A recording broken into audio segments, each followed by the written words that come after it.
Hello, আসসালামু আলাইকুম। Welcome to my another vlog. I hope so সবাই ভালো আছেন। এটা হচ্ছে আমার হাজব্যান্ডের যেদিন বার্থডে ছিল ওই দিনের একটা ভ্লগ। আমি একটু এডিট করতে লেট করে ফেলি, কারণ আমার একটু ব্যস্ততা যাচ্ছে, এই জন্য হচ্ছে আমি ভ্লগ এডিট করার টাইম পাচ্ছি না। সো এটা হচ্ছে আমার হাজব্যান্ডের যেদিন বার্থডে ছিল ওই দিন হচ্ছে আমি ওর জন্য অনেকগুলো কেক অর্ডার করি, কারণ হচ্ছে ওর এমন একটা ডিমান্ড ছিল যে অনেক টাইপের কেক খেতে চায়। ওর সামনে যেই কেকটা আছে সেটা হচ্ছে আমি ফুডলি পেজ থেকে অর্ডার করি। কেকটা কিন্তু খুবই ইয়াম্মি ছিল। সো আমি আরও একটা কেক অর্ডার করি, সেটা হচ্ছে আদিবাস মিক্সড ডিলাইট থেকে। এই দুইটা কেক, তারপর হচ্ছে আমি আরও কিছু কাপ কেক, তারপর হচ্ছে ব্রাউনি অর্ডার করি, সেগুলো খুবই মজা ছিল। সো যদি কারো হচ্ছে অ্যানিভার্সারি থেকে থাকে, বার্থডে থেকে থাকে, আপনারা কিন্তু আপুদের পেজ থেকে নিজেদের থিম অনুযায়ী, তারপর হচ্ছে ডিজাইন পছন্দ মতো হচ্ছে আপুদের পেজ থেকে অর্ডার করতে পারেন। অলরেডি কিন্তু আমি এটা পোস্ট করেছি সুন্দর করে, কেকের ছবি তোলো। এখানে কিন্তু ক্যাপশনে আপুদের পেজ লিঙ্ক দেওয়া আছে। আমি কিন্তু আবারও আমার কমেন্ট বক্সে হচ্ছে পেজ লিঙ্ক দুইটা দিয়ে দিব। তো এখানে হচ্ছে আমি অ্যান্ড আমার হাজব্যান্ড মিলে কেক কাটাকাটি করতেছিলাম। আমরা ওই দিন দুজনকে অনেক বেশি সময় দিয়েছি। আমার হাজব্যান্ড আসলে প্রচুর পরিমাণে ব্যস্ত থাকে, কারণ বিজনেসের রিজন হচ্ছে ও আমাকে টাইমই দিতে পারে না প্রপারলি ধরতে গেলে। এই জন্য হচ্ছে যখন কোনো অকেশন আসে তখন আমরা চেষ্টা করি দুজনকে সময় দেওয়ার। তো যাই হোক, এখানে তারপর খাওয়া দাওয়া শেষ করি। তার আগে আমি কেক কাটার আগে হচ্ছে আমি এই কেকের কিছু ছবি তারপর হচ্ছে ভিডিওস করে রাখি, যেটা আমি অলওয়েজ করি। অ্যান্ড আমার ছবি তুলতে ভিডিওস করতে ভালো লাগে, এটা আপনারা এতদিনে হয়তো বা সবাই জেনে গিয়েছেন।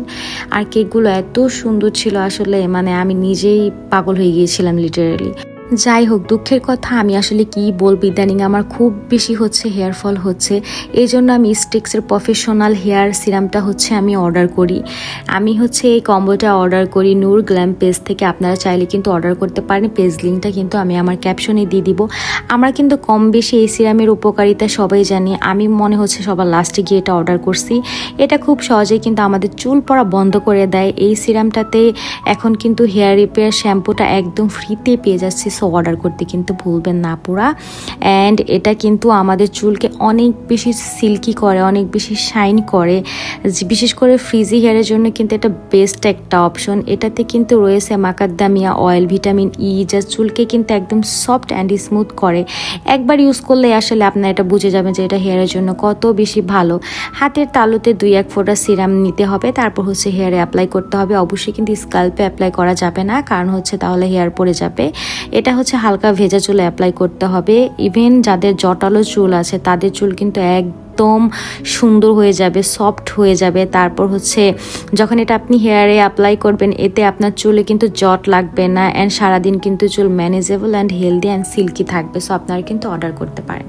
তো যাই হোক, এখন আমি আমার রান্না বান্নাতে ফেরত আসি। আমার হাজব্যান্ডের জন্য এখানে হচ্ছে আমি কাচ্চি রান্না করেছিলাম। সরি পাক্কি, আমি আবার ভুল করে ফেলছি।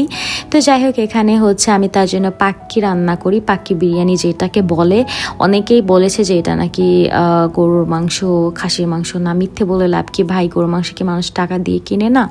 তো যাই হোক, এটা হচ্ছে মাটন পাক্কি বিরিয়ানি, যেটা আমি আমার হাজব্যান্ডের জন্য রান্না করি। তারপর হচ্ছে আরও একটা আইটেম করি, সেটা হচ্ছে চিকেন ফ্রাই। আমি এখনও এত কিছু একসাথে রান্না করতে পারি না, আমার আসলে অনেক বেশি কষ্ট হয়ে যায়। এই জন্য হচ্ছে 2টা আইটেমই আমি রান্না করি।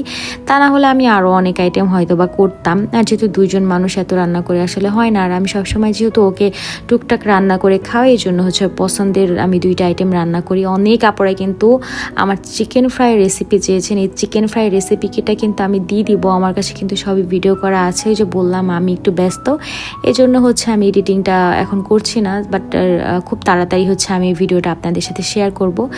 এখানে হচ্ছে আমার হাজব্যান্ড আমাকে হেল্প করতেছিল চিকেন ফ্রাইটা ভাজতে। আমার যেহেতু তেলে একটু ভয় আছে, যেহেতু আমার পা পড়ে গিয়েছিল, এই ব্যাপারটা অনেকেই জানেন। এই জন্য ও আসলে বিশেষ করে ভাজা কোনো আইটেম যদি আমি করতে যাই, সেটাতে ও অনেক বেশি হেল্প করে। ইভেন আমি যখন মাছ রান্না করি, মাছ ভাজতে হয়, ম্যাক্সিমাম টাইমে কিন্তু ও ওই মাছগুলো ভেজে দেয়। দিক দিয়ে কিন্তু মাশাল্লাহ ও অনেক হেল্পফুল, আমার অনেক টেক কেয়ার করে। যেহেতু ওই মানুষটা আমাকে টেক কেয়ার করে, তার বার্থডে একটু স্পেশাল, তার জন্য কোনো না কোনো আইটেম করতেই হয়, বলেন আপুরা। আপুরা বলতে বলতে আপুদের কথা মাথায় চলে আসলো। আমাকে এত সুন্দর সুন্দর কমেন্ট করে, সেই আপুদের থেকেই হচ্ছে কিছু আমি নাম নিব আজকে। কিন্তু আমাকে কিন্তু অনেক সুন্দর সুন্দর কমেন্ট কিছু ভাইয়ারাও সব সময় করে। সো যাই হোক, আমি হচ্ছে নামগুলো নিই। ডক্টর রিয়া জাহান, তারপর হচ্ছে ফারজানা ব্লগ, তারপর হচ্ছে দ্য ডিটক্স ডায়েরি, অ্যান্ড লাস্টে যার নামটা হচ্ছে সে হচ্ছে এমডি জিন্নাত হাসান। ইনি হচ্ছেন ভাইয়া। তো সবাইকে অনেক বেশি থ্যাংক ইউ আমাকে এত সুন্দর সুন্দর কমেন্ট করার জন্য। আমি আসলে আপনাদের এই কমেন্টের জন্যই হচ্ছে সাহস পাই। আমি অনেক ইমোশনাল একটা মানুষ। আমাকে যদি বাজে কোনো কমেন্ট করা হয় আমি কিন্তু ওইটাতে অনেক বেশি মানে খারাপ ফিল করি। আসলে এত সুন্দর সুন্দর কমেন্টের কারণে কিন্তু আমার এই যেই সেক্টরে আমি এই কাজগুলো করতেছি, হতে পারে ব্লগ বা হচ্ছে ছবি আপলোড করা, এই জন্যই কিন্তু সাহস পাই। আসলে আপনাদের অবদান অনেক বেশি, এই জন্যই সবাইকে অনেক বেশি ভালোবাসা অ্যান্ড অনেক বেশি দোয়া। তো যাই হোক, এখানে হচ্ছে আমি চিকেন ফ্রাই ভেজে নিচ্ছিলাম, আর বাকি যেটুকু ছিল র্যাপিং পলি দিয়ে হচ্ছে আমি ফ্রিজে রেখে দিই। আপনারাও এটা করতে পারবেন যদি বেশি ম্যারিনেট করা থাকে। ওইটা কিন্তু মিনিমাম 7 দিন রেখে আপনারা তারপর ভেজে ভেজে খেতে পারেন যখন ইচ্ছা। এখানে হচ্ছে আমি সুন্দর করে সব কিছু ডেকোর করে নিচ্ছিলাম, মানে টুকটাক হাজব্যান্ডের বার্থডে যেহেতু। তো যাই হোক, আমার ভিডিওটি কেমন লাগলো অবশ্যই কিন্তু জানাবেন, অ্যান্ড শেয়ার করতে কিন্তু ভুলবেন না, ঠিক আছে? আর যাই হোক, আমার হচ্ছে ইউটিউবে আমি যেহেতু ভ্লগ আপলোড করি, ওইখানে একটা আপুর নাম হচ্ছে বর্ষা। সে আপু চেয়েছিল আমি তার নামটা নিই। সো আপু, আপনার নাম আমার নাম কিন্তু সেম, সো আমি কিন্তু নিয়ে ফেললাম আপনার নামটা। তো যাই হোক, আমার ইউটিউবে যারা এখনও পর্যন্ত সাবস্ক্রাইব করেননি প্লিজ সাবস্ক্রাইব করে দিবেন। আমি কিন্তু আমার ইউটিউবের লিঙ্কটা কিন্তু পিন পোস্ট করে রেখেছি, ওইখানে থেকে কিন্তু ইজিলি আমার ইউটিউবে যেতে পারবেন। এখানে হচ্ছে আমি এখন নিজে খাওয়া দাওয়া করব। নিজে খাওয়া দাওয়া করতে করতে আমার ব্লগটা হয়তো এই পর্যন্তই এখন শেষ হয়ে যাবে। সো সবাই আমার জন্য অনেক বেশি দোয়া করবেন, অনেক বেশি ভালোবাসা আপনাদের সবার জন্য। আসলে এই ভিডিওটুকু এই পর্যন্তই। আল্লাহ হাফেজ।